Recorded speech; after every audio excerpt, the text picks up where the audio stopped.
Career building के इस YouTube channel में आपका एक बार फिर से स्वागत है। इस चैनल को सब्सक्राइब कीजिए, शेयर कीजिए और लाइक कीजिए। इसके पिछले वीडियो में हमने पढ़ा था कि परिधि एवं व्यास, त्रिज्या, वृत्त के बारे में।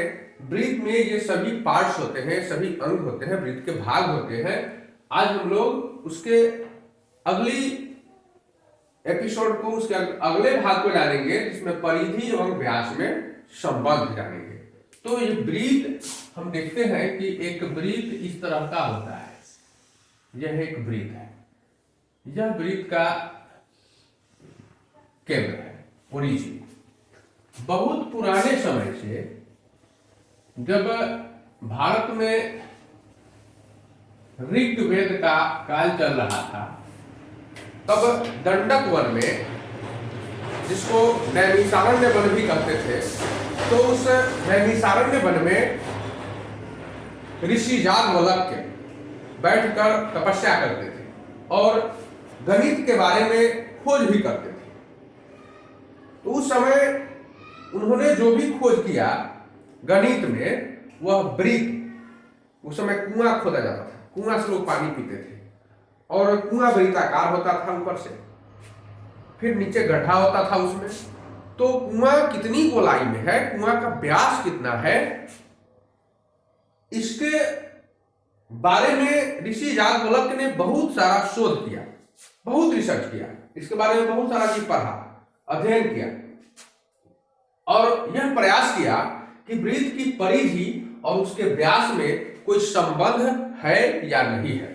तो इसको जानने के लिए उन्होंने बहुत सारे प्रयोग किए, बहुत सारा वृत्त बनाया भी और वृत्ताकार जो चीज उनको मिला उसको, परिधि को नाप लिया और उसके व्यास को नाप लिया। परिधि को नापा और व्यास को नापा, बार बार परिधि को मापते थे और व्यास को मापते थे और परिधि व्यास में संबंध निकालने का प्रयास करते थे। इसी क्रम में उन्होंने जब अपना खोज पूरा किया तो एक सूत्र ऋग्वेद में उन्होंने लिखा। परिधि और व्यास के संबंध को बताने वाले एक श्लोक का प्रयोग करते हुए उन्होंने एक सूत्र बताया। इस सूत्र में उन्होंने कहा,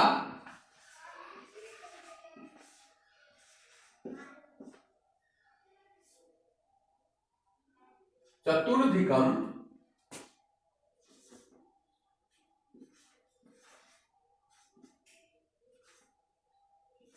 सप्तमष्ट गुणम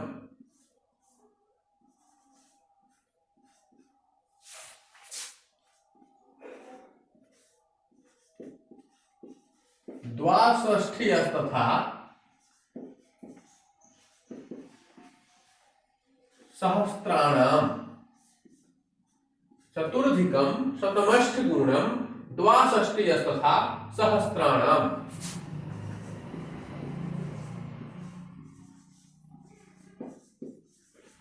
अयुतद्वयस्य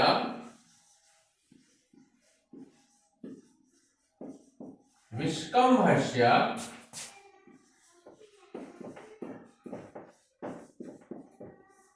आसनो वृत्त परिणाह। उन्होंने यह सूत्र, यह श्लोक, इस सूत्र को बताते हुए लिखा कि चतुर्धिकम शतमष्ट गुणम द्वाषष्ठी तथा सहस्त्राणाम अयुद्वयस्य विष्कम्भस्य आसनो वृत्त परिणाह। इसका अर्थ यह होता है कि द्वाषष्ठी तथा, पहले द्वाषष्ठी यानी 62, द्वाषष्ठी, षष्ठी माने 60 और द्वा माने +2, तो 60 और 2 62, 62 सहस्त्राणाम, एक सहस्त्र होता है 1000 का, तो 62 सहस्त्र होता है 62,000 का। तो ये 62,000 के साथ साथ क्या है, तो चतुर्धिकम यानी 4 अधिकम, चतुर्धिकम, चतुर अधिक 4 अधिक, तो 4 अधिक किस में, शतम 100 में, 100 में 4 जोड़कर और अष्ट गुणम, शतमष्ट गुणम, तो इसमें 8 से गुना करना है, गुणम यानी गुना करना है, अष्ट यानी 8 से, शतम यानी 100 में, चतुर्धिकम 4 अधिक, 100 में 4 अधिक, 4 जोड़कर उसमें 8 से गुना करना है। अस्तथा, अस्तथा माने तथा यानी जोड़, द्वाषष्ठी यानी 62 और सहस्त्राणाम का मतलब 1000 होता है। तो 62,000 में यह जोड़ा गया, 100 में 4 अधिक करते हुए 8 से गुना करके 62,000 में जोड़ दिया गया, तो यह होता है 62,832। तो यह 62,832 है क्या? तो अयुतद्वयस्य विषकंभस्य आसनोवृत परिणाम, अर्थात विषकंभस्य 20,000 त्रिज्या वाले 20,000 त्रिज्या वाले वृत्त की यह परिधि हुई, अर्थात 20,000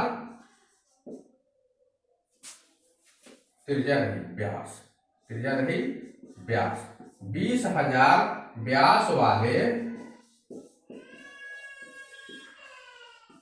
वृत्त की परिधि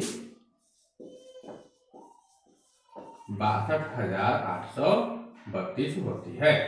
वृत्त का व्यास उन्होंने देखा कि जब 20,000 हो जाता है तो उसकी परिधि होती है 62,832, इसलिए उन्होंने 62,832 में जब 20,000 से भाग दिया तो उनको आया 3.1416, अर्थात उन्होंने एक सूत्र दिया कि वृत्त की परिधि बटा वृत्त का व्यास बराबर 3.1416। यह फॉर्मूला ऋषि याज्ञवल्क्य ने अपने ऋग्वेद में लिखा कि वृत्त की परिधि बटा वृत्त का व्यास बराबर 3.1416।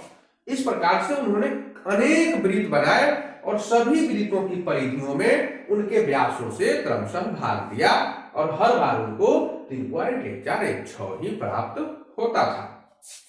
तो उन्होंने यह स्पष्ट किया कि वृत्त की परिधि बटा वृत्त का व्यास बराबर 3.1416। आगे जब पाइथागोरस आए तो पाइथागोरस ने देखा कि इसको हम थोड़ा सा शोध करते हैं और कुछ ऐसा नाम देते हैं कि हमारा नाम भी इसके साथ साथ जब तक दुनिया रहे मेरे नाम को लोग लेते रहे। तो उन्होंने पाइथागोरस ने अपने नाम के पहले 2 अक्षरों यानी पाई, तो पाई के नाम पर इस 3.1416 को पाई रख दिया, इन्हें संकेत दे दिया। उनका कहना था कि यह स्थिरांक है और जितने भी वृत्त की परिधि में वृत्त के व्यास से भाग देते हैं बार बार एक ही अंक आता है, तो यह एक ही चीज आया, मतलब यह स्थिरांक है, कांस्टेंट है, इसका मान नहीं बदलता है, इसलिए हम इसको कुछ सिंबल दे देते हैं। तो पाइथागोरस ने उसको पाई का सिंबल दिया।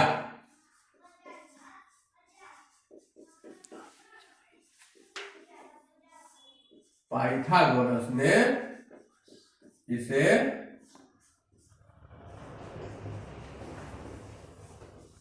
पाई मानते हुए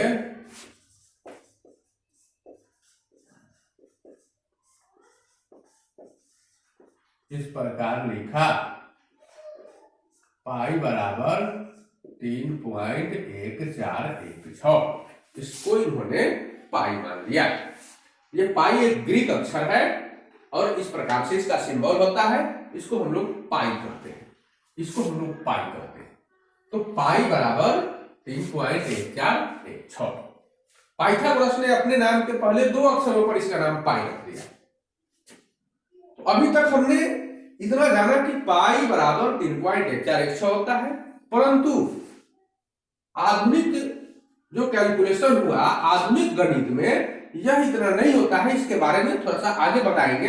तत्काल हम इसको आगे बढ़ते हैं जानते हुए कि वृत्त की परिधि बटा वृत्त का व्यास। तो वृत्त की परिधि को अंग्रेजी में सर्कुम्फेरेंस कहते हैं और हम उसको सी से भी सूचित करते हैं। वृत्त की परिधि को सर्कुम्फेरेंस कहते हैं, सी से सूचित करते हैं, और वृत्त के व्यास को हम लोग डायमीटर कहते हैं, डी से सूचित करते हैं। तो सी बटा डी बराबर 3.1416 होता है, लेकिन इसको हम लोग पाई से सूचित करते हैं। तो ऐसे भी लिख सकते हैं कि सी बटा डी बराबर पाई, या तिरछा तिरछी जब गुना करते हैं तो हम पाते हैं कि सी बराबर पाई इंटू डी। C बराबर पाई डी, या इसको लिख सकते हैं परिधि बराबर पाई गुने व्यास। परिधि बराबर पाई गुने व्यास, यह भी एक सूत्र होता है। अब यहाँ इसको आगे बढ़ाते हुए ऐसे भी लिख सकते हैं कि C बराबर पाई गुने D है, और D का मान 2R होता है, चूंकि D बराबर 2R। अभी हम लोग इसके पहले साबित किए थे कि D बराबर 2R, इसके पहले वाले वीडियो में था। तो यहाँ पर हम D के जगह पर 2R ले लेंगे। अब ये हो जाएगा C इक्वल टू, पहले हम लोग अंक लेते हैं कांस्टेंट यानी अचर पद, तो पहले अचर पद लेंगे 2। पाई भी अचर पद है क्योंकि पाई का मान 3.1 होता है, यह भी अंक में होता है, अचर होता है, इसलिए 2 के बाद हम लोग पाई लेंगे और उसके बाद आर लिखेंगे। तो C बराबर हो गया 2 पाई आर, या इसको हम लोग लिख सकते हैं कि परिधि, C को परिधि कहते हैं, परिधि बराबर 2 पाई आर। तो वृत्त की परिधि को हम लोग इस तरह से ज्ञात करते हैं। फिर इसके बाद अगले वीडियो